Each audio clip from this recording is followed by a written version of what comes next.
Hello, it is not a Tuesday this time, but it is time for another in real life video. That is because today, when this video is ideally being published and going up on the channel, it's a holiday, at least in the United States. It is Thanksgiving, so I'm taking the day off. Nonetheless, we are doing, instead of regularly scheduled programming, we are doing an IRL video, in particular one wherein we rank some things. Now, this video's ranking list, this ranking video comes to you by a gentle viewer whose username should be somewhere in the bottom third of your screen right about now. And they asked, quite simply, can you rank every major settlement in Morrowind? And we can do that. we can definitely do that. A very expected one, right? We've already ranked various cities and towns in both Skyrim and Oblivion at this point, so it's only natural that we move backward one more rung, at least within my realm of experience. There is further back that we can go, but I don't have experience that far back. Eventually, though. Eventually. But it could be something that we can revisit far in the future. Nonetheless, for now, we have got Morrowind time, right? There's Morrowind is one of my faves. Well, I don't know. I like them all, right? Like, it's maybe, I wouldn't say it's my favorite Elder Scrolls game. Well, I would say it's the most important Elder Scrolls game to me. That's because it was my first one. It was the one wherein, I encountered it at a young enough age to where it was very formative for me, right? It got me interested in the Elder Scrolls in general, and it's sort of what, like, was the impetus for beginning this entire YouTube channel. Nonetheless, we'll do a quick cut here as we go into picture-in-picture mode for ranking as per usual. See you after the break. All right, we are back. Welcome. And as per usual, of course, I forgot to mention earlier, if you have a ranking which you would like me to do, feel free to submit it in the comments below, or if you just have a question, we handle those too on IRL videos. Helps a ton, though, if you include a question mark in your comment, because it lets me more easily sort through things and add it to a list. Nonetheless, here we are. We're ready to go, I believe, right? Here is our sort of tier maker thingamajig. There's quite a few. I also added and included the various major settlements in bloodmoon and the tribunal expansions. And also I threw in Holomayan, right, which I felt was fitting enough. Anyway, as per usual, we'll probably get into some like medium grade spoilers. So if you care about that sort of thing, or maybe you like the idea of that. Maybe you're thinking like, oh, maybe a little something will finally get me to play Morrowind. Well, I implore you, go ahead and listen, right? But if you're wary of that, then beware. Anyhow, let's get started in alphanumeric order, starting from the beginning with Ald Velothi. We're beginning with the Alds, of which there are actually only two. Now, this sort of gives us some insight into what exactly we're working with here. These are a combination of, according to UESP, which is, as per usual, where I got the images from for this, but we've got cities, towns, and villages. So there's a great different array of settlements here, you know? Unlike something like Skyrim or whatever, wherein I do think there's a big difference between like a Riften and a Ivarstead, you know, I feel like it's difficult to compare them. With the way that Morrowind is set up, it's actually, I feel like it's not that difficult, you know? I feel like it's not that hard of an ask. Like, it's worth considering these things alongside one another, because sometimes there's a decently sized town that sucks and doesn't have much going on, and sometimes there's a little rinky-dink trash village that's actually really cool. All right, but speaking of that, let's talk about something that is none of those things, and that's Aldvalathi, which this is I believe it's a Redoran-dominated town. It's a House Redoran-controlled town on the northwestern corner coast of Vardenfell, where there's just not much going on. I believe there's maybe one or two Great House Redoran quests that send you out there to the little guard tower, but otherwise it's kind of an uninteresting place that frankly is completely eclipsed by its nearest similarly small town of Cool. If anything, I want to say that Aldvalathi actually sucks a ton because there's one or two ships. I think you can even make them out in this little picture. But there are one or two ships in like a little harbor area, a dock area, that you would think at least one of these you can utilize for fast travel, but you would be wrong. They don't actually do anything or go anywhere. And there's not even a Siltstrider port. All of those accoutrements are present at Cool, not Aldvalathi. And for that reason, I gotta say Aldvalathi it sucks. It sucks. We're starting off bottom of the barrel. I feel Aldvalathi, it sucks. There's nothing good is going on in Aldvalathi. I don't remember anything particularly cool. The quest that sends you out there, I don't remember being particularly memorable. I don't know. Anyway, the next one, Aldrun. And apologies as well. This is Morrowind we're dealing with here. I've remarked on this before in Morrowind Mondays, our years running now playthrough of Morrowind and various mods, this including Tamriel Rebuilt. Because this is a game that is not fully voiced, and because I started playing it as an idiot child, I have a lot of like internalized mispronunciation wherein for instance, sometimes I will just have seen a word as a kid and I'm like, I didn't even try to sound it out. I didn't take a second look at it. I was just like, yeah, that's just how it's pronounced. It's Caius Casades or Causides, something like that. The Scroll of Icaranian Flight instead of the Scroll of Icarian Flight or Icarian Flight, something like that.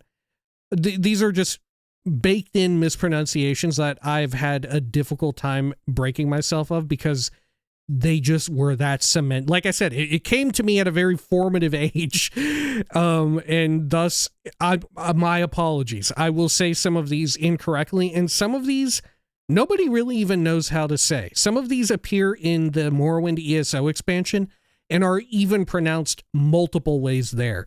One of the big ones is, you can already see it down at the bottom, is Nissus or Nisus.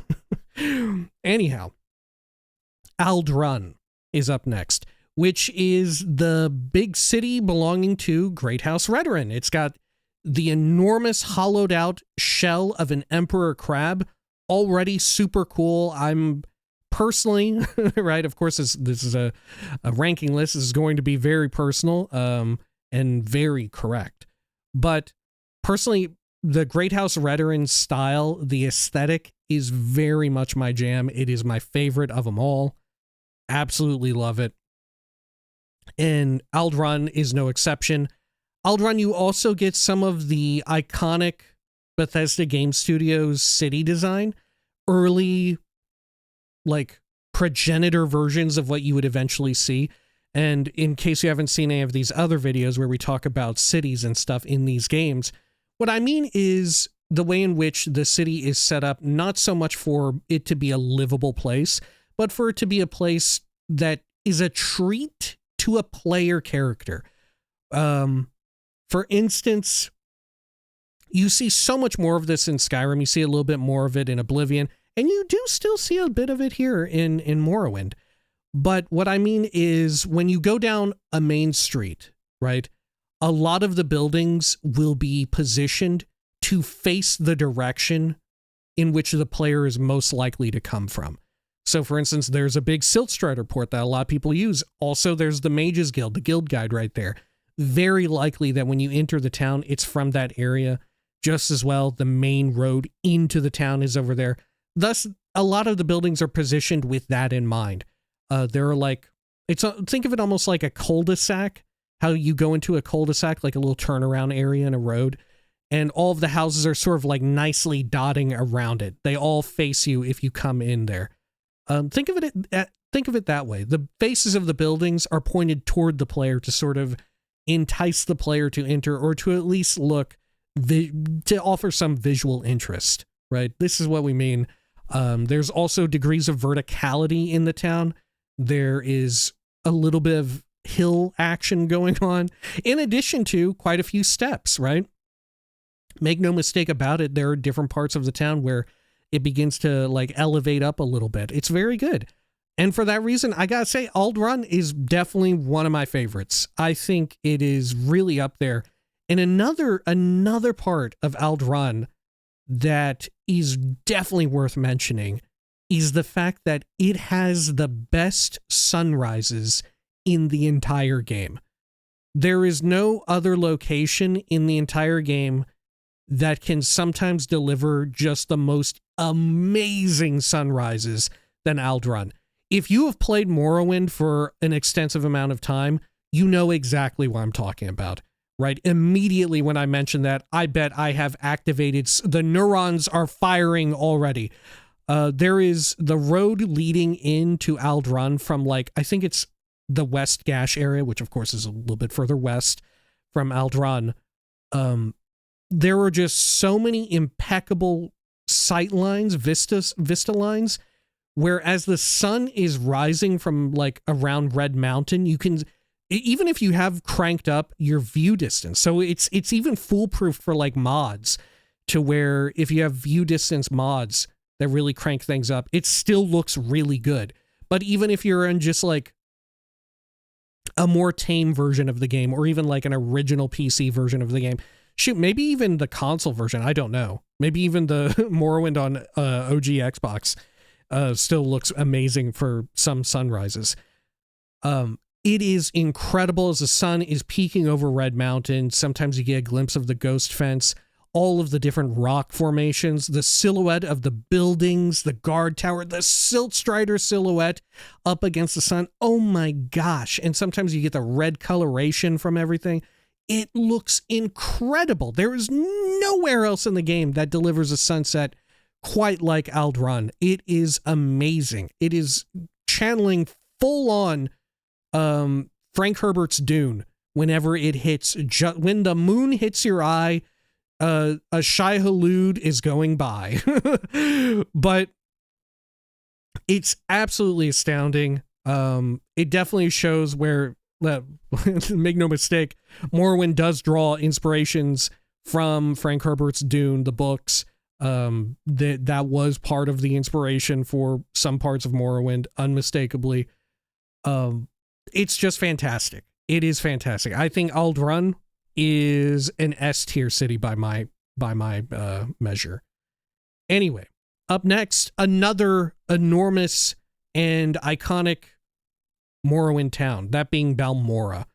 This is the Great House Hlalu equivalent of Aldrun. It is probably the biggest, it's probably the first big major settlement that you're going to go to, right? The main story quest breadcrumb trails you directly there, either on foot or by Silt Strider or by super scroll jumping and business like that. Either way, it is incredibly likely that you're going to turn up there. Now, Balmora also does feature this sort of, in the main courtyard square area, you know, by like Revere, sort of by the Mages and Fighters Guild. You know, once you get off the Silt Strider port and you take a left, that sort of courtyard area, it features that sort of, like I said, the iconic Bethesda Game Studios method of having a bunch of buildings sort of enticing the player. It's all set up with like a big open area and sort of like, oh, the player, you're now treated to like, oh, look at all these amazing sights. It makes it, that sort of approach makes a smaller city feel even bigger. that combined with like additional like levels of verticality, different tiers to the city, which Balmora also has. It also has staircases leading up on either side of the river, right? Either side of the river has got it featured. There's over by like the area where the Thieves Guild is and Caius's house. There's also like, what, 2 or 3 rows of mostly residential buildings and a whole lot of blades living there too. Really wild how many blades are just, right? How many like agents of the Tamrielic Empire have completely infiltrated Balmora? Well, have they infiltrated or were they welcomed with open arms, right? Such is the way of Morrowind. Regardless, Balmora pretty good, but it doesn't quite catch amazing sunsets, right? It doesn't have quite amazing sunsets. There are other parts of it that are a little weird, right? There are parts of Balmora that feel off, that feel like, this is a little strange. Like, you know what I'm talking about? Like, in the more nobility sections up by, like, that Clothier and Alchemist up there near the murder house, where you go inside that house and someone has been murdered. Areas around there. There's the weapon shop that specializes in thrown weapons. The 8 plates and stuff like that. It's a little... It shows its age in that this is like an early iteration of Bethesda Game Studios doing, like I said, their iconic city and town design, right? I think the best example of this I've talked about before is probably Diamond City in Fallout 4, wherein the entirety of the city is in, like, it's a huge concave structure where when you go down the steps, you're immediately greeted to like a great big circle of people trading and everything. It's in truth, it's a relatively small area, but it feels enormous, especially the first time there. They do a whole lot with very little. But Balmora is in some ways lacking, and I do find the architectural style to be pretty stale. Like Great House Hlalu has maybe the most tame and boring of all the Great House architectural styles in Morrowind. And that is probably by design because it's meant to be the most influenced by another culture, by the Tamrielic Empire. There's meant to be some degree of leeway there, or some degree of, what would you say? Influence, I guess. And it does look kind of crappy, right? As iconic as it is kind of crappy. And for that, I think I got to give Balmora, like it's very iconic. But it does kind of suck, right? It does kind of suck. I think it's a B. I think Balmora is a B for me. Right? I think it's got to be a B. Anyway, speaking of the Tamrielic Empire, this is the first colonial empire-focused city. This is something that I've always appreciated about Morrowind, is how you can get a rough lay of the culture of a city and town and settlement by just the architecture, right? You can tell like, oh, this town is more so aligned with such and such great house. This town is actually more aligned with the Tamrielic Empire, the sort of incoming colonial force, the imperialization at the behest of the Imperials. Caldera is one such thing. It is a very heavy imperial town.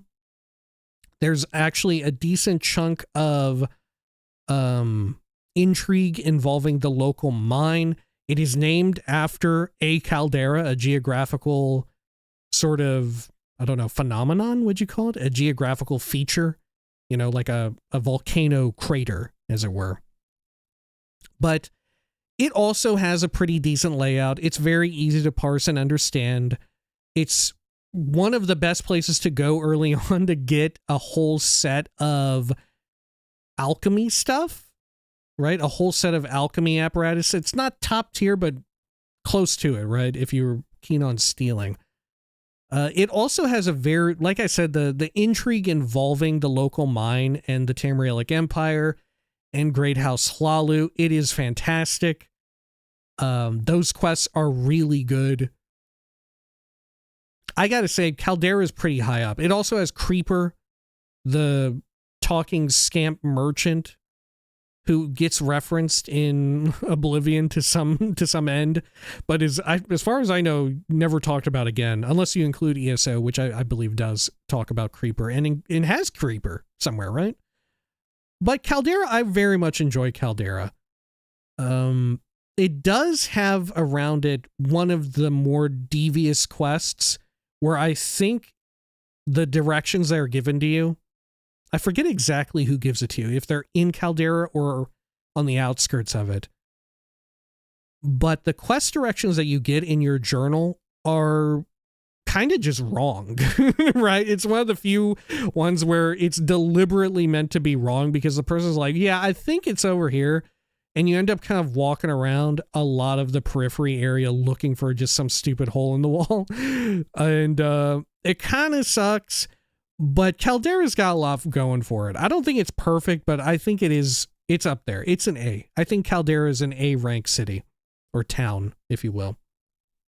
Now, speaking of imperial towns, we have Dagon or Dagon Fell, which is located in the northerly section of Vardenfell, up in the Sheogorad region, where there's a ton of like gnarly, craggy rocks.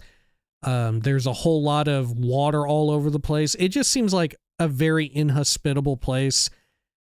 It seems like the most inhospitable area that doesn't appear to be like right by an active volcano, right? It is remarkably inhospitable feeling for the fact that there are locations on Vardenfell that are covered in ashen wastes that are dominated by a simmering volcano in like nonstop blight storms until you do the main quest. It's incredible what they were able to achieve with it. But it's got to be said, Dagonfell kind of sucks, right? Whenever I'm up there, everything feels so strange. It feels like such a place that whenever I'm in Dagonfell, I feel like I shouldn't be there, right? It feels like truly like I'm at the edge of the world. And maybe that's incredible because there's very few other Elder Scrolls cities and towns that evoke that feeling, the feeling of like, I'm at the edge of reality. The world, this is the end of like the surface of the planet, right? If I swim just over there, I'm going to fall off and onto a giant turtle's back. Dagonfell manages to accomplish that. It's got some does it not have, is Dagonfell the one with, hang on, let me bring it up. Is Dagonfell the one that has the museum, or one of the museums, that you can steal a Dwemer plan from? Let me see. Oh, no wonder it evokes the edge of the world, because the end of the world inn is located in Dagonfell. No wonder. Okay. I don't know that it does have a museum. Maybe I'm mistaking it. Maybe it's just Voss or Telvoss. I forget which one. Let's see. It does have nearby Dwemer towers, which is kind of interesting. Let's see.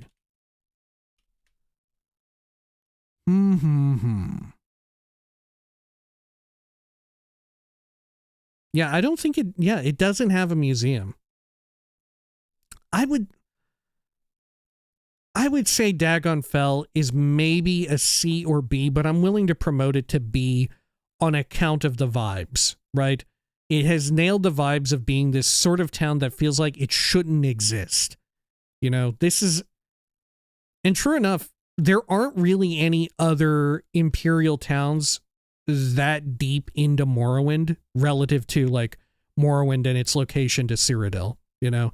There is something to be said for the fact that Dagonfell exists at all as an Imperial-focused town that deep into Vardenfell, that deep inside. There's nothing else around that comes close to that predominantly all of them are located in the south and like southwestern part of Morrowind, of Vardenfell. Because, of course, that makes sense. It's the closest to Ebonheart, the closest to Cyrodiil. Dagonfell is such an oddity. And they do sort of play off of that with regards to the Tamrielic Empire's, their embargo, their banning of trade in Dwemer items and artifacts and stuff from those ruins, right? It makes sense that they would set up shop there and sort of try to control all of that. Nonetheless, like I said, it is a very peculiar town, and you don't necessarily get into a ton of that intrigue there, but it is worth, it's a shitty place, but it's very memorable for how uncomfortable it makes me feel in just being there. Anyway, speaking of Ebonheart, we have Ebonheart, the newer, right? There is old Ebonheart on the mainland of Morrowind, which you never actually go to unless you just so happen to have the Tamriel Rebuilt super mod, and we have been there. But regardless, Ebonheart is the sort of... There is technically no capital for the Tamrielic Empire on Morrowind, but if there were, it would be Ebonheart. It is the heart, it is the imperial core of the Tamrielic Empire as it presides over Morrowind. You get into a lot of politicking. There's a ton of boats. You get a nice line of sight of Vivek, and I believe Bardal the Moonlit, as it's suspended in midair. You get a nice line of sight of that. There's the Imperial Cult, which this is the only place that you can join and quest for the Imperial Cult. There's a few Imperial Legion quests as well. I have fond memories of collecting like the alms for the poor for the Imperial Cult. There's also the super secret master armorer trainer, who is like one of the more popular armorer or secret masters in the game, because this dude sells the highest grade hammers in the entire game. There's also, what I really enjoy are some of the missionaries, some of the different missions in that area. The Argonian, the Black Marsh mission. I think there's also a Skyrim mission. I forget what else there is. Is there a Hammerfell one? I can't remember. There might be an Elsewhere one. There may be a Valenwood one. I don't know. Part of me is starting to conflate this with stuff that I went to and dealt with in old Ebonheart. Like I said, in Tamriel Rebuilt. But nonetheless, regular Ebonheart is all right. It's all right. The only problem is that it looks terrible. The only problem is that I think it looks so atrocious. You get so much of that like green limestone looking cinder blocks made where it's like all these castles and stuff are made of it. It looks atrocious. It's a pain to navigate parts of it. I have so many terrible memories, nightmares even, of trying to begin the Tribunal quest arc to start the expansion Tribunal, and trying to track down that one NPC that you must speak to in order to go back and forth early on in that quest arc. Like if you ever need to go back and forth early on until you have like more reliable means or whatever, it sucks trying to find that guy. I always had such an issue trying to find it.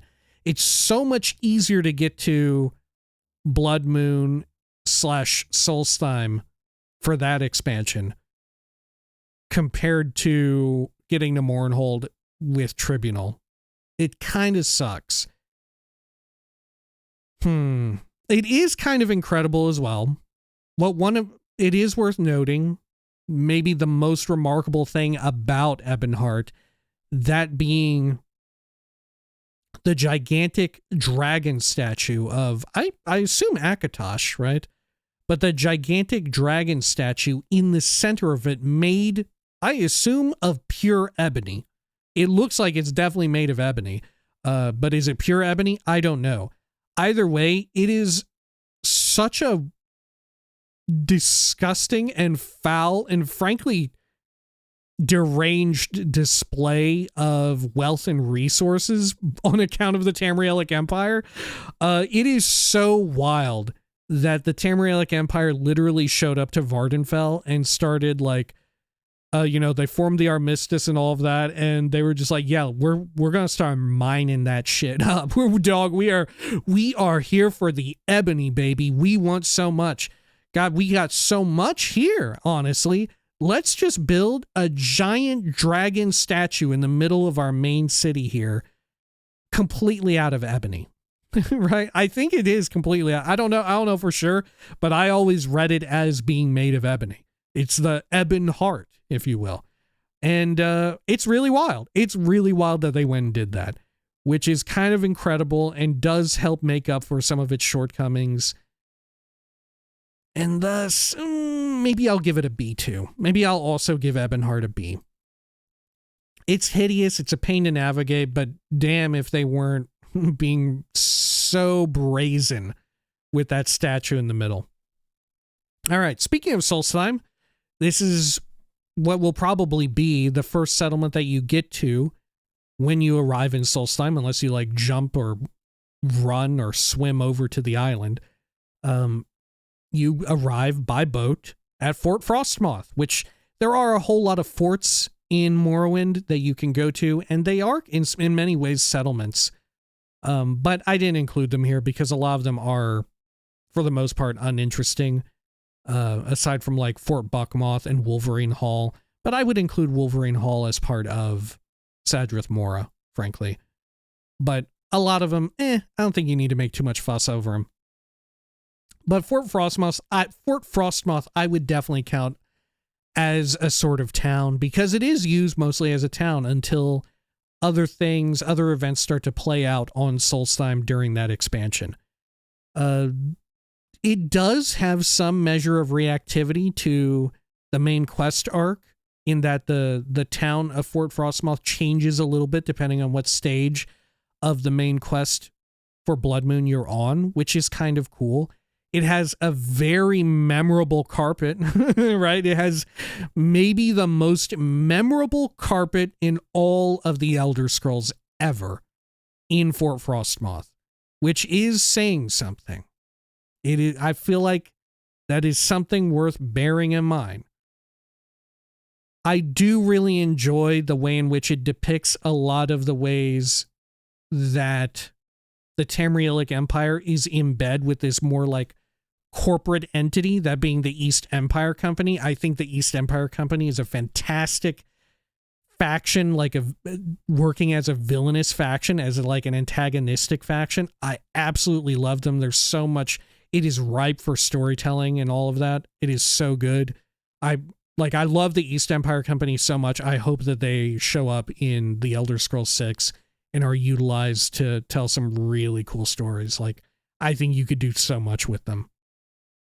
Fort Frostmoth, I would say, the unfortunate thing is that it does use that same old lime-colored stuff, and it doesn't have too much going on, right? It doesn't have like a whole lot of accoutrements, a whole lot of services. But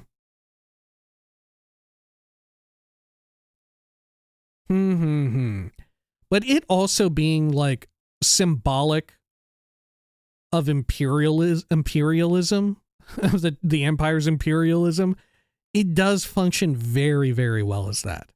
I'm torn between A and B. I want to bump it down to B because it doesn't have a lot going on there. Like a lot of what makes Fort Frostmoth cool is its ties to the main quest arc of Bloodmoon. And beyond that, there just ain't that much, right? There's no amazing landmarks. I guess there's the well in the middle of it in the courtyard area. The harbor, I guess, you could maybe construe that as like a cool landmark or something. You know what? Yeah, I've talked myself out of it. It is a B rank area. Okay. Speaking of cool landmarks, Ghost Gate. Ghost Gate is the gate leading through the Ghost Fence, which encapsulates Red Mountain at the center of Vardenfell, at the center of the explorable area within baseline Morrowind. It serves as a physical and spiritual barrier keeping out sort of like psionic energies as well as monsters and terrible blight storms that cause a pox upon the people. It requires the ghost fence. When we consider how cool the ghost gate is, should we also consider the ghost fence a part of it? I think we should, because the two must exist in tandem, right? Ghost gate just so happens to be the part that's populated like a town. Yeah, so I think you do have to keep them together. The coolest part of the ghost gate and fence is that its magical powers are provided by, like, effectively human sacrifice in a way. It's powered by people's souls. Them dying and fueling it to, like, continue warding off this horrible evil, right? You also have stationed there a whole crapload of ordinators. It's where I think the most Boolean armigers exist in the game as well, which they both have their own cool, fun little bits of world building and ties to sort of the main story quest in the tribunal itself. There's a few really cool tribunal temple quests and things involved there. You potentially could meet Wolf, spelled with a U, the alleged reincarnated or avatar of Tiber Septim, who is actually very chill. and if you play your cards right, you get a fun coin for your trouble that gives you a little extra luck boost, right? I think it's really good. For as small of a place as it is, I think Ghostgate serves its purpose perfectly. It adds extra... It gives more gravity to the severity of what's going on at Red Mountain with the storms, with the Corpus monsters, the ash monsters, ash vampires, and all that. It affords so much extra gravity, and it makes it seem like it's such a dangerous threat. When in reality, it's kind of unnecessary, right? They didn't need to do that, right? They didn't need to do that because of the way in which creatures work in Morrowind. Like, they're not all just going to migrate out of that area. But setting up the fence and setting up the gate and having it be, like, powered by what it's powered by is really cool. And there's cool and interesting parallels between what gives godlike power to the tribunal, right? Or at least the ways in which they went about getting it. Just as well, there's parallels to, like, Vorin Dagoth and what he hopes to achieve and sort of what he is wrecking upon people. There's a lot of incredible stuff going on there. It's just such a great way to tie together a whole lot of the main story quest. And like I said, aesthetically, it's amazing.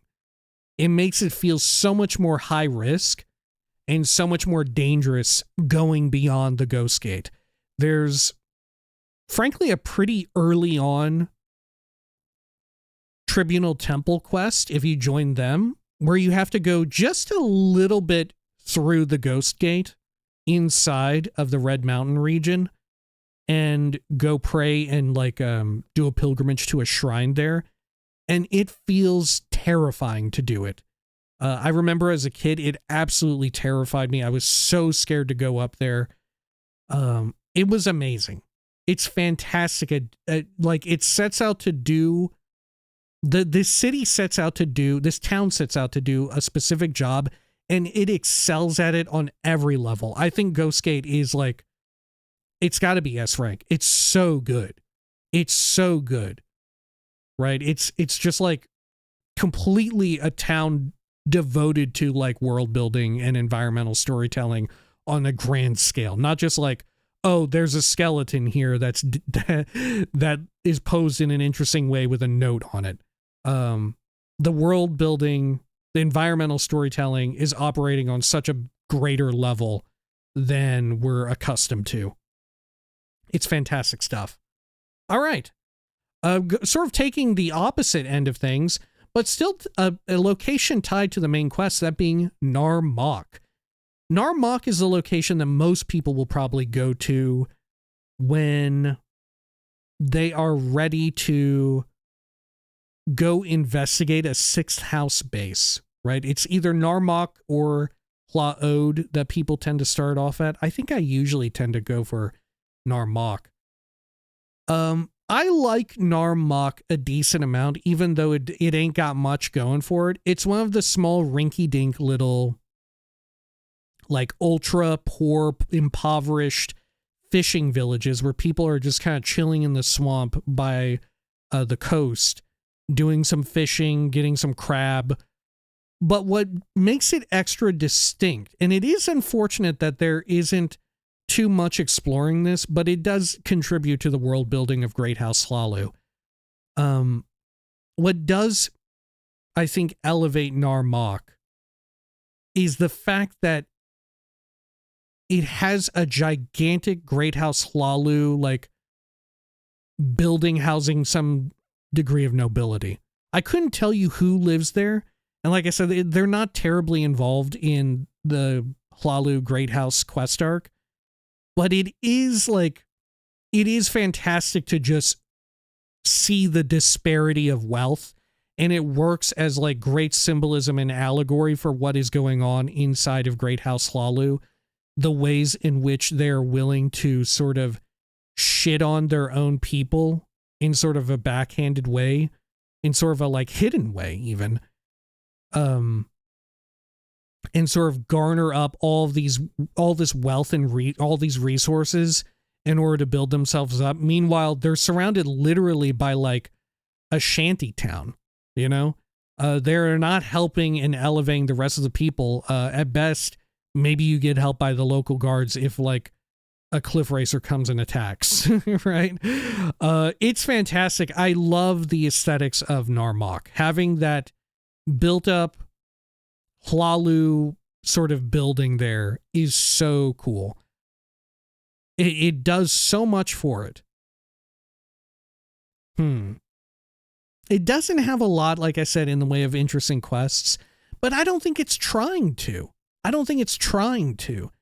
And because of that, I want to give it an A. But I could also believe it being a B. But I'm going to give it an A. All right. Sort of the inverse of this is Nissus or Nisus. This is a very, very frequented part of the map. This is a town which you go to for a lot of quest arcs.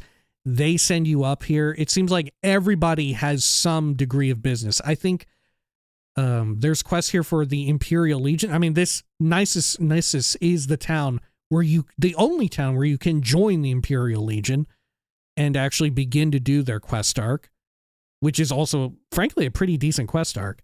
The Fighters Guild also has some quests involved here, which are also very good.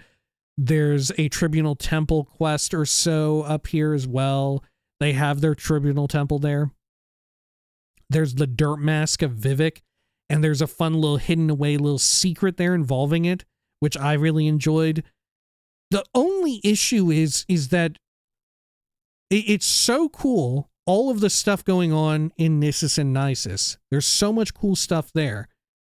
And a lot, like I said, a lot of quest arcs involve you coming there. But unfortunately, the town looks like ass. Unfortunately, the town looks so bad. It is hideous. It is maybe... Do you think it might actually be the ugliest, most unaesthetically appealing city / town in the entire game?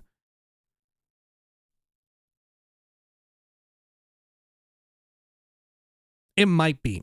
It might be. It might actually be. And because of that, I'm going to just give it a C rank. I think it's in danger of being a D rank, but it is simultaneously saved from D rank because of all the amazing questing. It's like some of the best quests in the entire game, right? There's even the like rogue Telvanni wizard there who lives nearby. Just north of the town, there's the really amazing stealth amulet that like basically fixes the entire it's a band-aid over the broken stealth system of Morrowind. There's the guy who lost his pants. His pants got stolen. He's standing in the river. There are so many good quests there. But alas, the quests can only carry a town so far because we are raiding the towns and not the quests, right? The quests, I feel, ought to be like icing on the cake or gravy. Probably not on a cake, but gravy on something like a turkey. And unfortunately, that turkey is gnarly. Unfortunately, the town itself is so god awful. Yeah, I think C rank is where it ought to be. All right. Sort of going hand in hand with Narmak earlier, we have Hla Ode, an even rinkier and dinkier little fishing village, very close by Narmak. Depending on what direction you leave Seydanin at the start of the game, you could end up in Hla Ode, right? If you decide to go westward, there's a decent enough chance that this is the next place you go.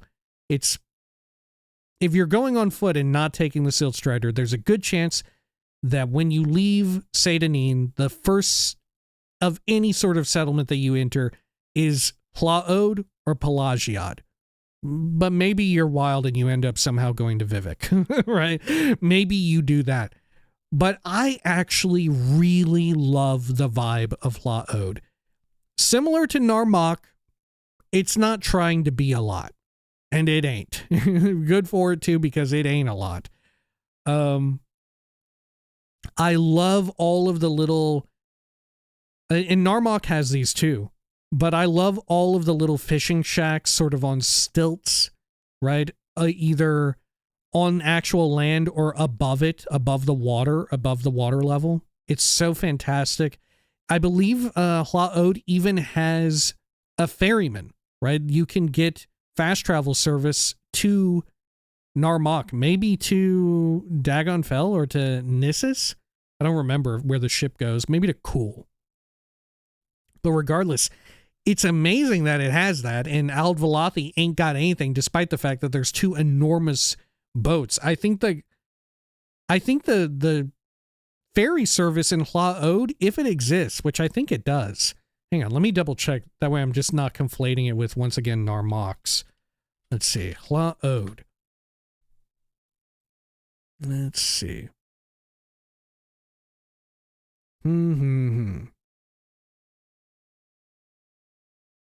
Let's see.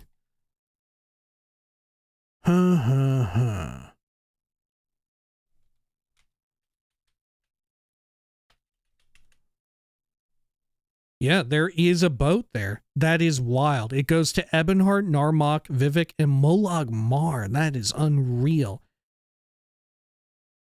Yeah, that is too wild. They also have, yeah, they do also have Fat Legs drop off. There is a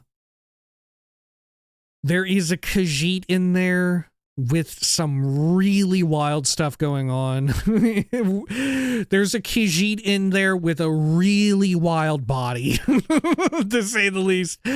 It could be potentially your first introduction to the Kamana Tong and the wretched bastards that they are.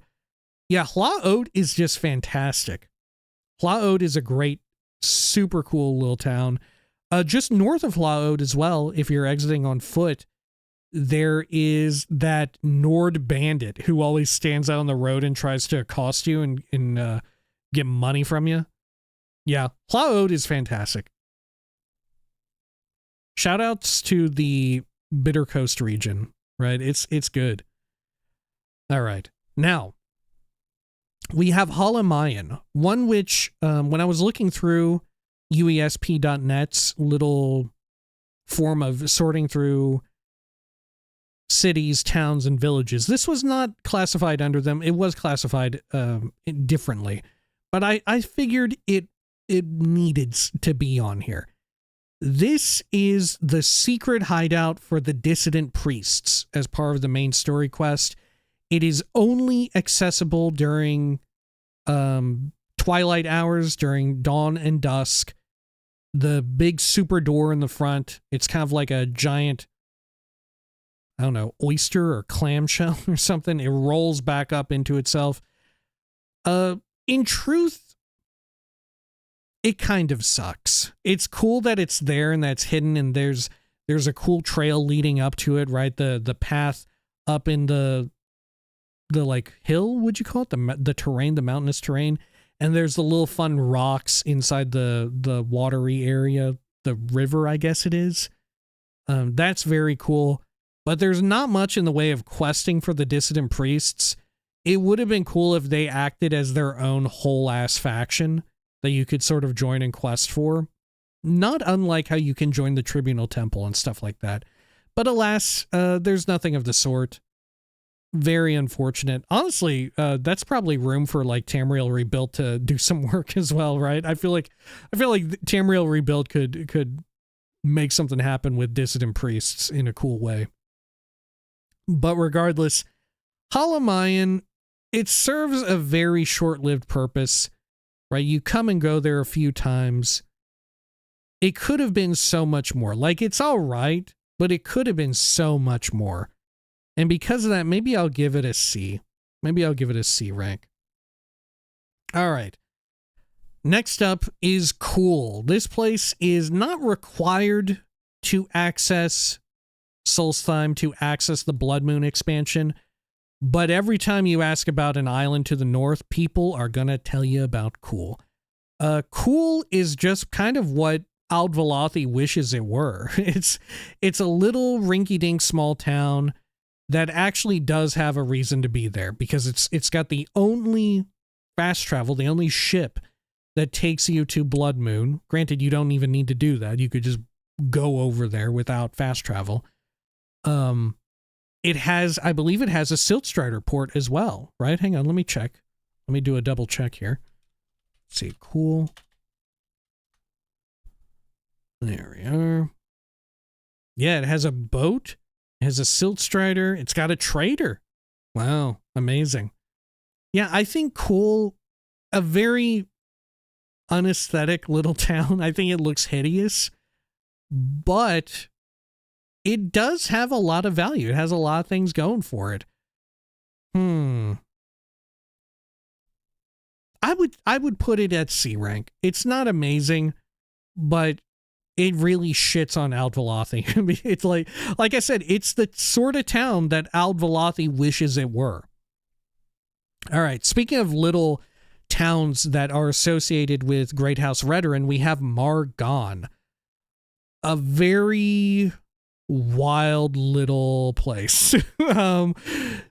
It's kind of, I always think of Margon as a place that is, I always think of Margon as a place that I don't think of. Margon is very forgettable, to me at least.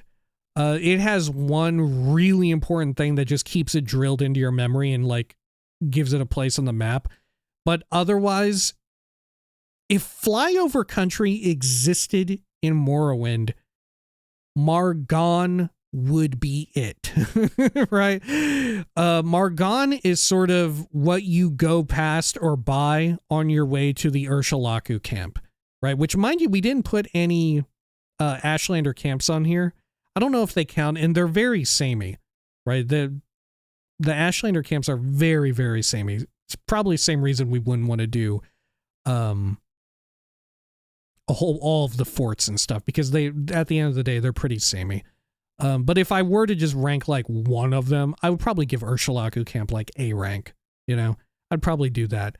But like I said, there's several of them, and they all have like a very similar layout.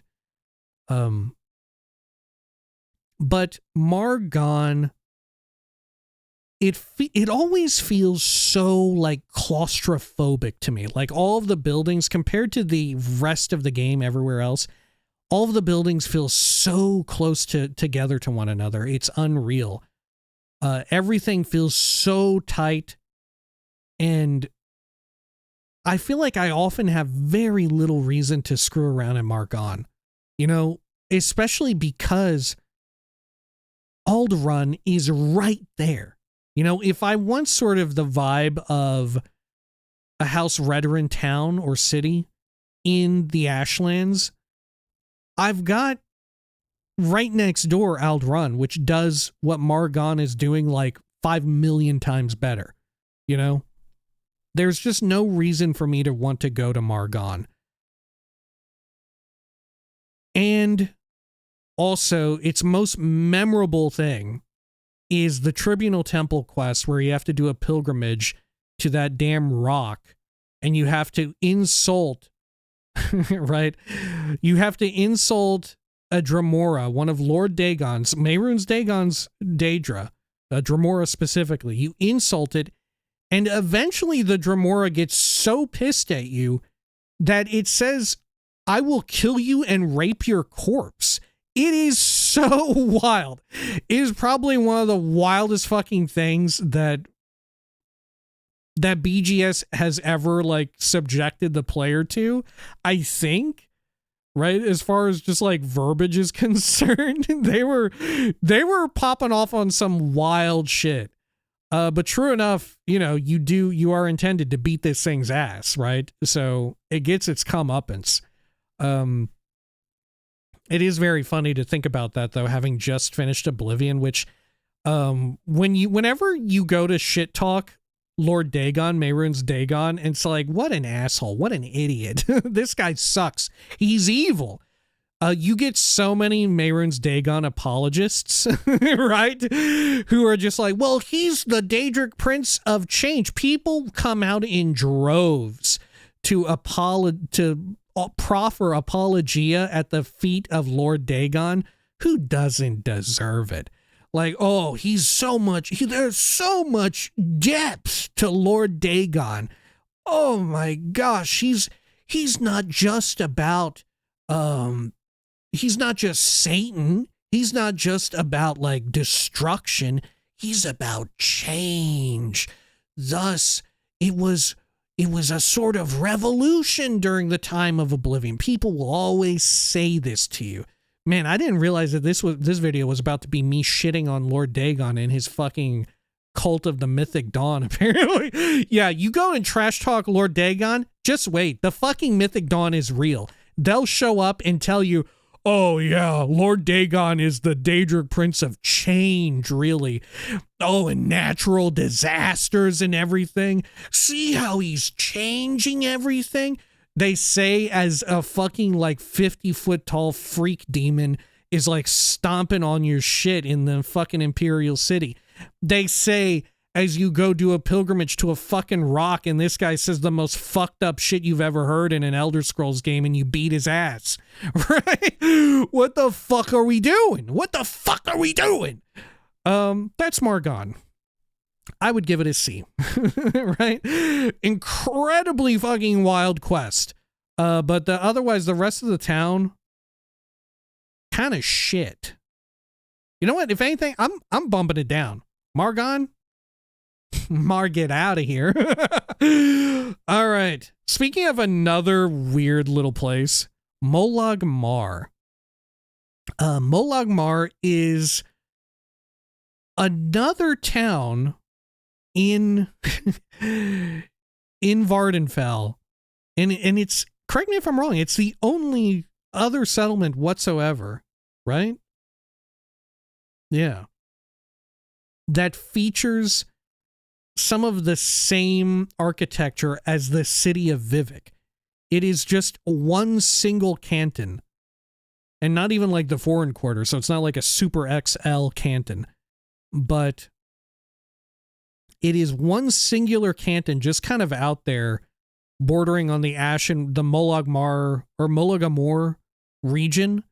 which is this kind of awkward little fucking area where there's a bunch of like litter, right? There's some asshole littered a whole bunch of notes just all over the place. It's disgusting. And it's this weird little ashen area that has a shitload of hot springs and geysers and stuff like steaming up. It's between the beauty of the Ascadian Isles region and the beauty of the Grayslands region. You get this nasty little fucking taint filled with disgusting poop everywhere. Oh, it's foul. What goes on at Molag Mar will disgust you as well. On the rooftop at the tops, they sell slaves. They do slave trade right there. You can't even buy one though. That's coming up later. What all do you do there? I think there's some involvement right with the Morag Tong. There's a few decent Morag Tong quests there. Is there base of operations there at Molag Mar?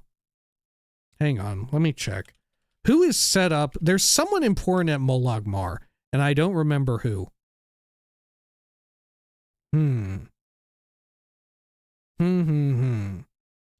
They have a few temple quests, actually. They got a few temple quests. Yeah. I think Molag Mar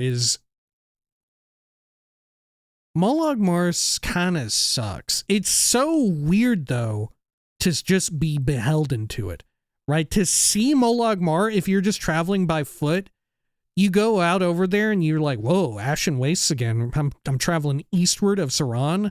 Heard about this Umbra dude out here that I want their sword, maybe. What the heck is going on? Oh my gosh, there's a whole ass canton just out here? That's weird as hell. Molag Mar is kind of a novelty in that sense. And because of that, maybe it just outranks Margon. Maybe it's just enough, right? If I move these around. There we go. Yeah, maybe Molag Mar. Put it up a little bit high. All right.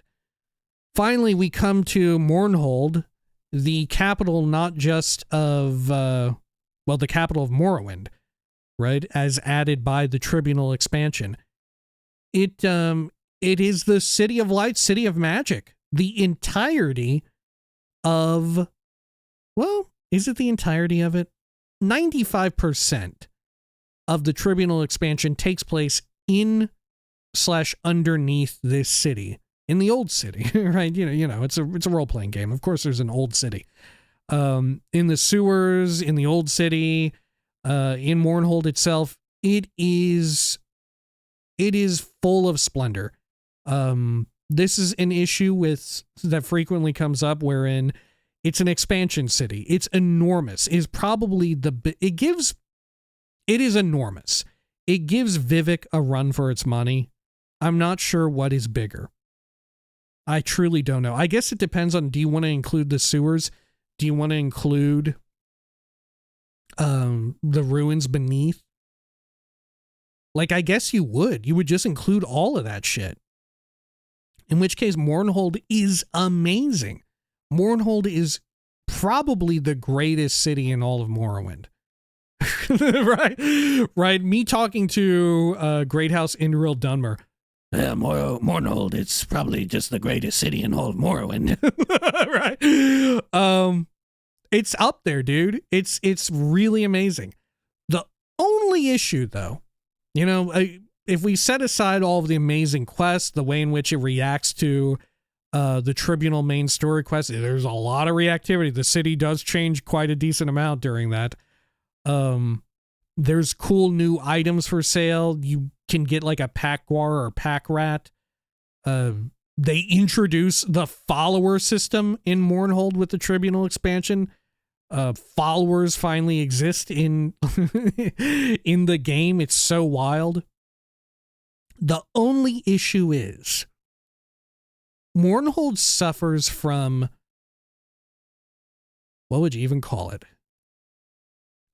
New Vegas-ification, wherein the city is so big and we're at such a point in time in the technology that it is split up into districts. right? You cannot access all of Mournhold in just one place, right? Which, true enough, the Imperial City does this too, but I think New Vegas is maybe the most egregious example, right? Mournhold is sort of setting the stage for what they would do with the Imperial City, because it's very similar to exactly that. And you know what I'm willing to say, though? It doesn't matter, because Mournhold is so filled with splendor and wonder. You know what? Bringing up the Imperial City has got me thinking, maybe it's the fucking Dunmer in me. Maybe it's the Dunmer main plane freak that I am. But Mournhold absolutely clears the hell out of the Imperial City. Mournhold is leagues beyond the Imperial City. It's not even close, dude. Oh my God. Mournhold is so good. And it's such a fun town to navigate. It seems very big. There's a lot of cool different shops and stuff to go buy junk, get into weird little quests, a museum that collects artifacts and junk like that. Literally a museum that collects junk like that. Just a fantastic place. There's so many cool, kooky, colorful characters.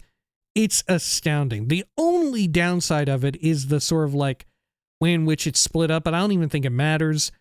I guess if you're playing on the original Xbox, I remember back in the day, it would, if you went around Mournhold, it would like overheat the shit out of your Xbox, right? Way back in the day, it would fucking, I think it broke my Xbox, frankly. I think going between playing the Tribunal expansion and San Andreas on my original OG Xbox way back in the day on a hot summer, I think it cooked my shit.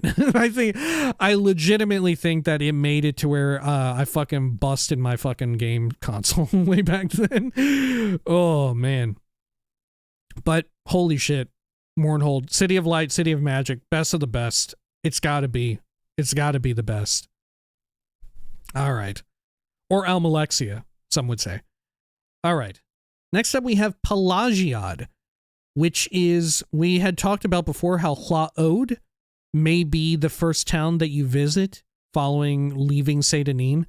Well, if it's not Hlaod, there's a really high chance that the other option is Pelagiad, which is quite the difference. It's a very standard medieval fantasy looking town. It is probably the most medieval fantasy town in the entire game of Morrowind. It's so generic medieval fantasy that it seems surreal that it even exists in this otherwise surreal game. You know, like everything else feels so otherworldly and strange that the fact that this feels so mundane, right? Imagine you come to Pelagiad last in your, right? Imagine if it wasn't positioned to where it's probably the second place that you're going to go to. It would be so wild to get there and be like, what the hell? Am I in Cyrodiil? Am I in Oblivion? Right? It is the perfect showcase of what would be to come in Cyrodiil, in Oblivion, right? With regards to a lot of things being kind of generic fantasy. It's literally like a whole bunch of little towns. It's got an inn. There's a little castle fort area in the back. There's little farms nearby, farms which are not using slave labor, right? Unlike just a hop, skip, and a jump away, I believe. But it is so wild, and frankly, it's so beautiful. It's so cool. I remember wondering as a kid why the game didn't start you out in Pelagiad rather than Seyda-Neen. But as an adult, having grown older and, dare I say, wiser, I really appreciate what was going on with setting the tone in Seyda-Neen, right? Seyda-Neen, it definitely sets expectations. But we're not talking about Seyda-Neen, we're talking about Pelagiad. I really enjoy Pelagiad, especially as a contrast to everything else in Morrowind. If this were Oblivion, Pelagiad would suck butts, right? It wouldn't be cool. It would be so boring.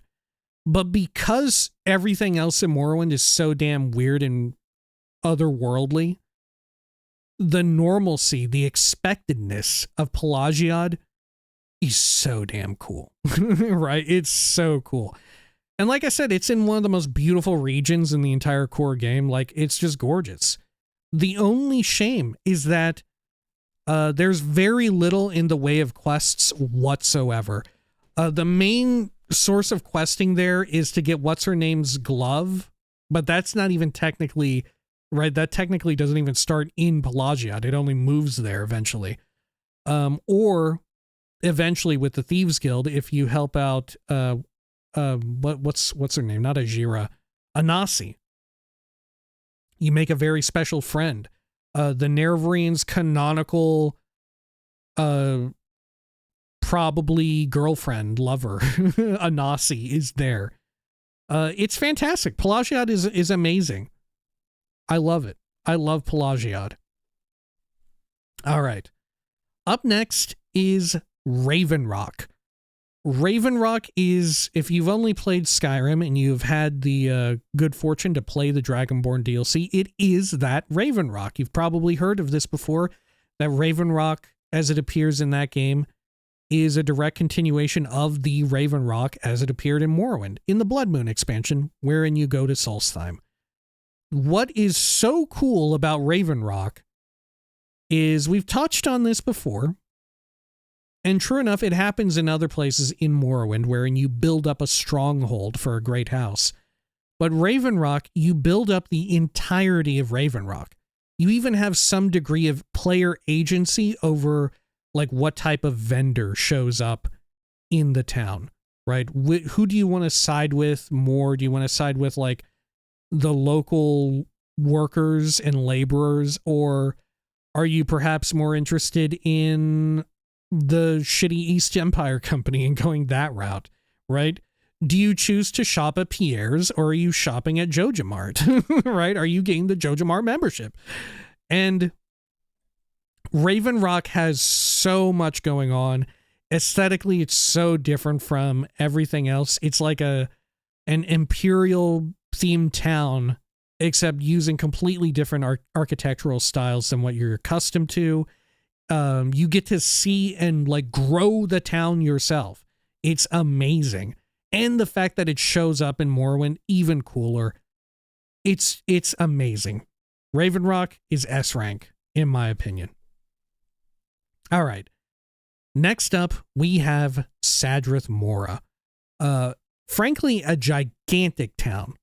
Frankly, when it comes to the Great House cities in the core game, that being Balmora, Ald'ruhn, and Sadrith Mora, I don't know if it is, but it has always felt like by far the largest, right? Because you get, it could have just been the like haunted inn at the start, right? If you come in through the ships and all of that, but you also get the main central tower. You get the areas where there's the vendors. You get the areas where the House Telvanni has their, like, council meetings and stuff with their stupid crystals. You get Wolverine Hall. You get a little bit of, like, Empire over there in the corner, right? You get the Fort Wolverine, and you get the Thieves Guild influence right there as well. Sadrith Mora is actually really fantastic, and it fantastically shows off sort of the iconic Telvanni mushroom towers that everybody lives in. It's generally quite good. My question is, though, how much does Wolverine Hall draw it down? Because it's cool that Wolverine Hall exists, but it's not cool that Wolverine Hall is a pain in the ass to navigate. There are two places in Morrowind that suck to try and navigate the interior of, and Wolverine Hall is probably the second worst. And if you've played this game, you know it's going to be number one. But for that reason, I think I'll give Sadrith Mora a high A. Right? I think Sadrith Mora is pretty good, but it's got so much, and thus it has a lot that can detract from it. And frankly, I think the majority of Wolverine Hall is shit. Right? Sorry. All right. Now, we're back to another Imperial-focused town, that being Seyda-Neen, the starter town. They knew what they were doing. They knew that they were cooking, just as it was with a lot of the introductory towns, or the introductory town in Skyrim. Seyda-Neen takes on the same role. This is immediately the little town that you appear in when you spawn into the game world. It has sort of the iconic Bethesda Game Studios town design. There's a little bit of verticality. You know, you get like the lighthouse. You get some of the fishing shacks that are a little bit lower down. But predominantly what's really cool is when you first come out of the door to the Census and Excise offices, all of the building fronts are like treating you. They're like facing you. They're inviting you toward them. It looks very aesthetically pleasing if you're like actually walking through the town. There's the little road leading to the left toward the little interesting log, right, that someone keeps something inside of. There's the little fishing shacks over there. There's cool things hidden around the town, right, out by the lighthouse. There's the what kind of axe is it? Is it a shard axe hidden inside of the other stump out there by that place? There's no shortage of cool and interesting quests. There's things you can get into that are not tied to the quest. Like, for instance, if you're a more thieving character, you could break into the trade house's little storage area and get some goodies. You could break into the other part of the Census and Excise office and get some more goodies that way. There's no shortage of cool and fun things you can get up to. They knew for a fact that this would be the starter town, and thus they put a ton of work into it. It's iconic. It's amazing. If you don't like Seyda-Neen, I don't like you. Seyda-Neen is up there. Seyda-Neen, I think, smack dab in the middle, S rank. Fantastic town. So much intrigue, cool little quests, little things to get into to introduce the player to stuff. Little treasures hidden around. Great way to sort of make use of introducing the player to like the rumors system, wherein you hear, oh, there's a tax collector who went missing. Was there anything to that? Who can say? All right. Now, up next, we have a minor little village up in Solstheim in Bloodmoon. It is Skull Village. Now, I personally really enjoyed Skull Village during the Dragonborn DLC, but it's got to be said, it leaves something to be desired in Bloodmoon. It is not terribly impressive. It's cool that they look that way and all of that. It's kind of cool. But once the novelty fades, Skull Village really stinks. It really, really sucks. There's just not much going on, right? There's just not much going on. Maybe I would give it a C rank for the novelty, but it's teetering on D. But maybe we'll save D rank for Thirsk, right? Maybe we'll save that there. In fact, you know what? Let's. I already brought it up. Let's bring it up. Thirsk. This is the Mead Hall, the Thirsk Mead Hall. It is effectively just one building. It's got a couple little like orbiting buildings that you can go in, sort of. The coolest thing is about Thirsk. Is it Thirsk or is it even Skull Village? Hang on. Let's see. Is it Thirsk where you can get out of that cliff racer the special ring? Is that it? I think it's at Skull. Right? I think so.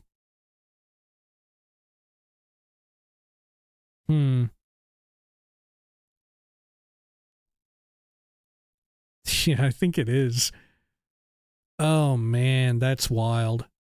That is wild. Thirsk Mead Hall has so little going for it. Oh my god, yeah. Okay. I'm sorry, Thirsk Mead Hall. It's D rank, dude. It's D. I do not care for it. All right. Now, we have Saran, or Saran. Frankly, I would say, just immediately, just let's get out of the way, I think Saran is actually the best Great House Hlalu town. It's kind of got a beautiful location right next to the river. It's got like a little harbor, if you could call it that. It's got a jetty. There's a dude who is pretending or thinks he is the Nerevarine there. There's a fun quest involving that. There's what's their bud who sells a whole bunch of high-tier lockpicks and probes. There is Dizel's House of Earthly Delights, the infamous, depends on who you are, strip club that exists in Morrowind. It's exceptional.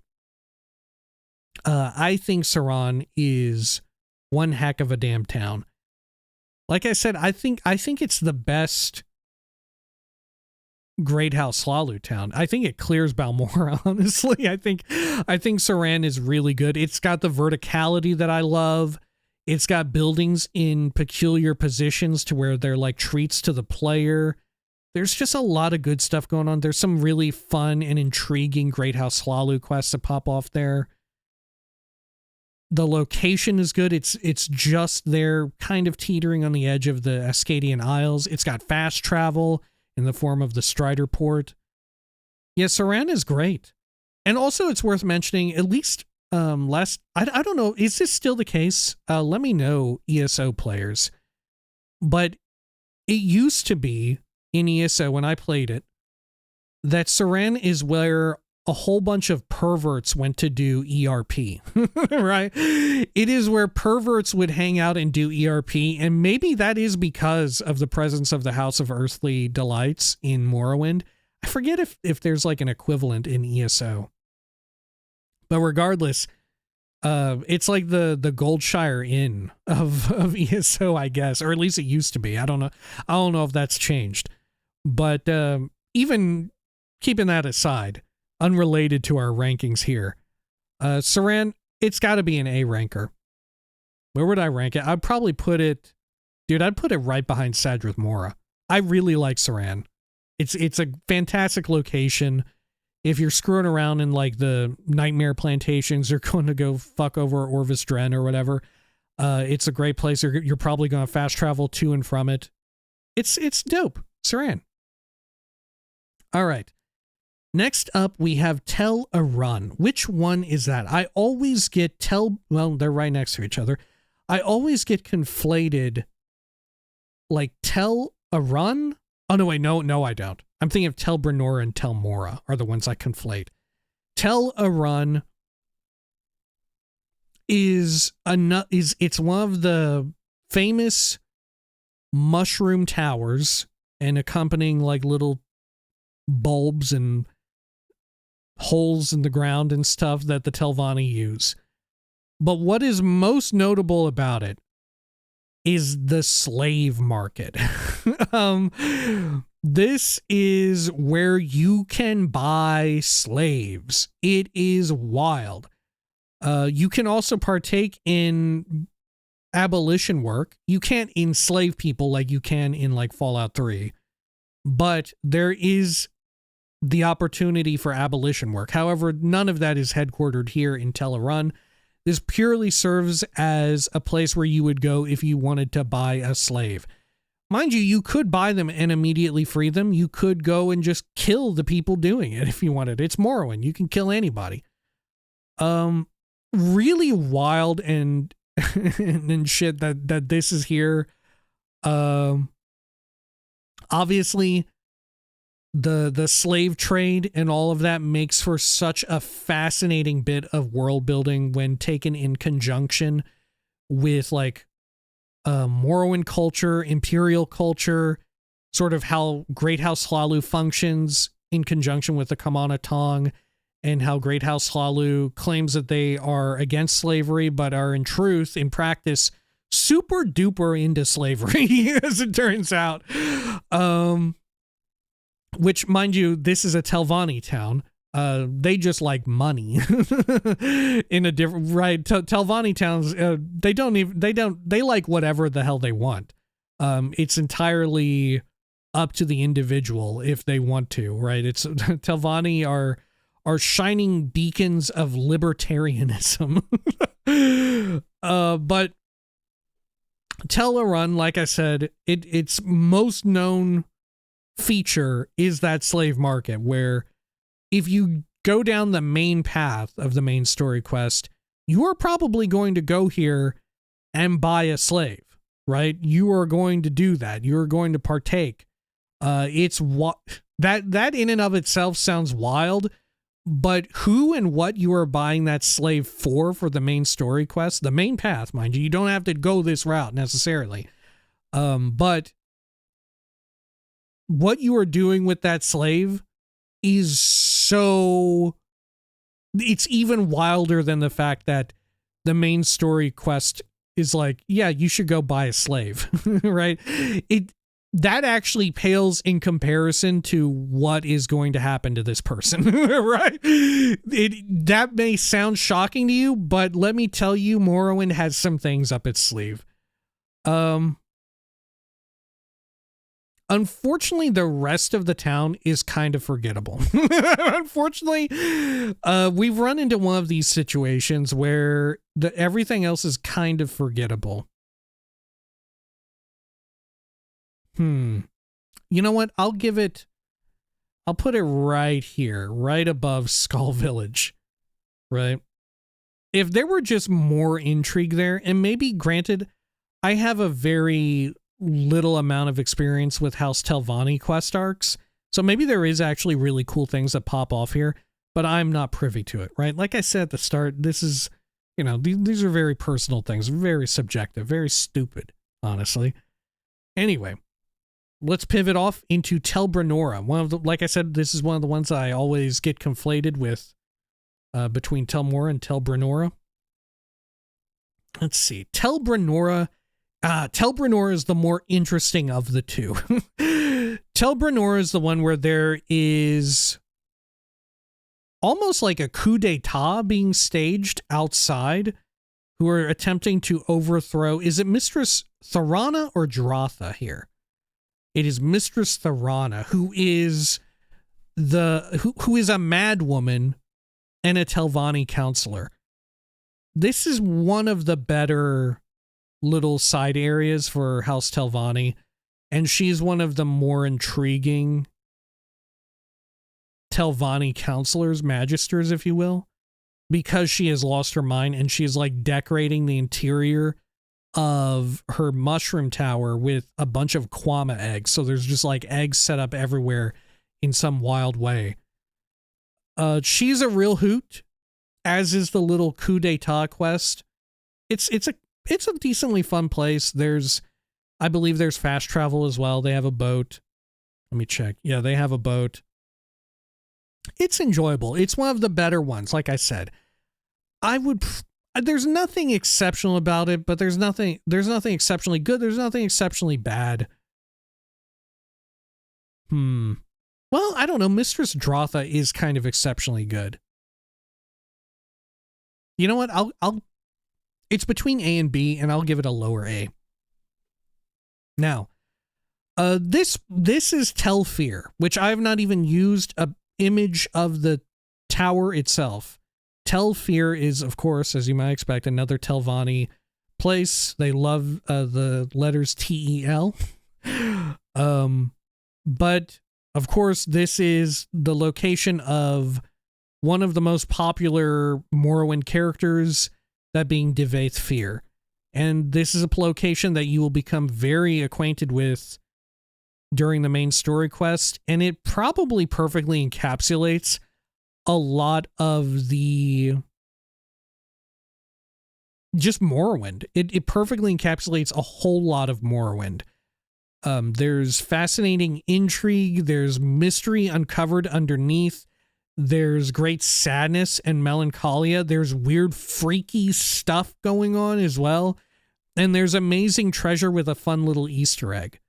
right? If we want to get into specifics, the amazing treasure with the fun little Easter egg is you pick up that one amulet and it sends you into like an alternate dimension, or it sends you to like a weird fucked up Daedric ruin of which there's no escape other than through the amulet, and you have to fight a Dremora to the death to get a super rare Daedric crescent sword weapon.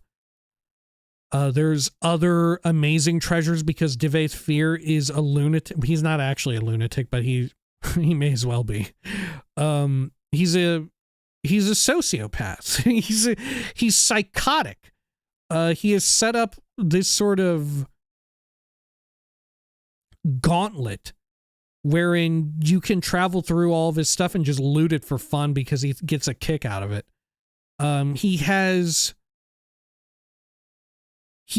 a whole bunch of likely clones. It's all but said that they are clones that are his wife and daughters. Because they are his clones, which he made, he considers them his daughters, but also because he is probably fucking them, he also considers them his wives, which is wild. Like I said, libertarianism, shining beacons. It's so wild what's going on there. There's even a quest to sort of extricate one of these people, and when he finds out about it, he doesn't really even care that much. He's just like, well, what can you do? Guess I better whip up another one real quick. Even deeper, there's the Corpusarium. Speaking of that incredible gauntlet, part of it is that you get the Savior's Hide in the tower. There's other amazing items and loot within. There is the last living Dwemer located here inside of the Corpusarium. There is so much cool stuff going on at Tel Fear. The only difficult thing is that it's sometimes difficult to divorce the coolness of Divaith Fear being like a compelling character. And, you know, like, make no ifs, ands, or buts about it. He's like a wretched asshole, but he makes for a great fictional character, right? It's hard to separate the man from the location, but maybe we need not worry too much about it, right? I would say Tel Fear is an S ranker, right? I would say it's up there. It's a fantastic place to visit. It's probably the most memorable location where you need to use levitate or fortify acrobatics or a jump spell or something like that to navigate the mushroom tower. There's other mushroom towers that you need to navigate, but it's like the mushroom tower that most people think of, probably because it's tied to the main story quest and there's so much going on here.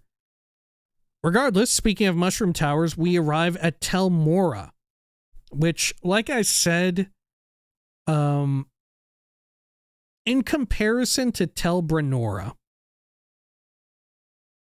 it just kind of sucks, right? If we think about what we said with Margon, that Margon, who cares about Margon when you could have Aldrun right next door? Who cares about Tel Mora when you could have, like, Sadrith Mora or Tel Brenora nearby? You know, I feel like I have very little interest in Tel Mora. What does Tel Mora even have going for it? Let me check here. Does it have any redeeming feature, or is it literally about to be a D ranker? It's got a few quests involved. How's Telvanni stuff? Cure someone of some disease, swamp fever. Some vampire stuff. Yeah, I don't know. Oh, the Corpus Stalker, yeah. I guess that's okay. The Corpus thing is okay. The town does look very cool because it's so focused on like the body of water rather than land. So there's a lot of like walking around the various vines and stuff. That is all right. You know what? I'll give it a C rank. I'll put it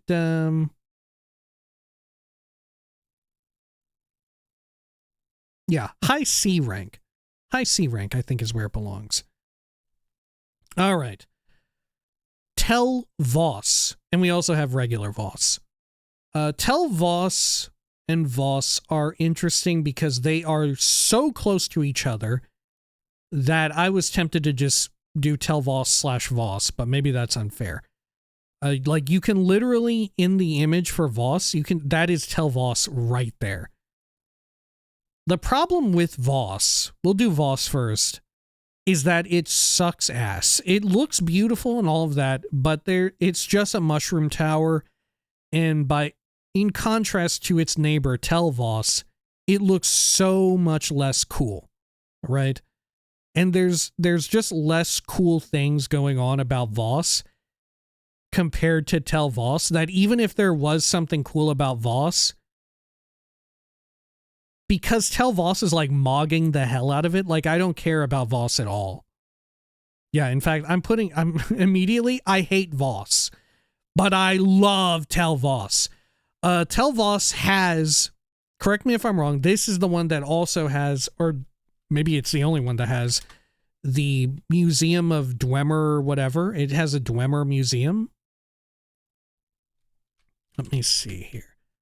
Yes. It also has a Dwemer museum. It also has Master Arion, who I remember being pretty decently cool. Or maybe I'm mistaking him for someone else. Right? Regardless, it has the Dwemer museum, which is kind of fun. Aesthetically, it is a mushroom tower, but it has grown around and taken over a Imperial Legion fort. What looks to be an Imperial fort. It would be cool if there was more intrigue exploring that. Maybe there is in Great House Telvanni quest arcs, but I don't remember that being the case. It would be cool if there was more about that, more like Telvanni versus Imperial Legion, Imperial Tamrielic Empire questing to be had, but there isn't really much of it.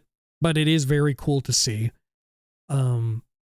And it's very fun to navigate around, not just because you have this sort of intriguing mix of, like I said, the bog standard fort setup, the Legion fort setup and all of that, combined with the vines and all of that from the mushroom tower, like taking over and crashing through things and like overgrowing the area, like poison ivy showed up and just started growing stuff. That's cool in and of itself. But what really even elevates Tel Voss even more, hang on, let me double check. Yes, okay. What elevates Tel Voss even more is the fact that there is hidden shit all over the place. There's like 3 or 4 hidden doors and hidden access passageways in this place. It is amazing to explore and to just bump into it, right? Without knowing exactly what to look for. It's so cool when you just happen into one of them and you find it. It's fantastic. It's such a fun little surprise. I would actually give it...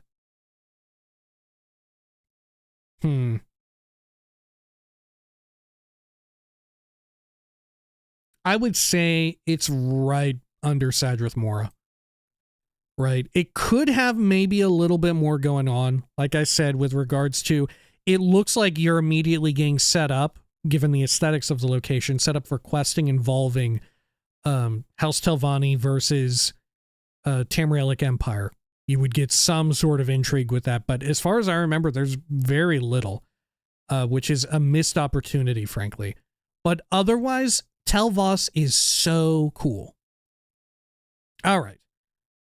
Finally, we come to Vivec, the biggest city in the base game, if we're not including Mournhold, though Mournhold maybe overshadows it, especially if you include the sewers and what lies below. But Vivec is gigantic.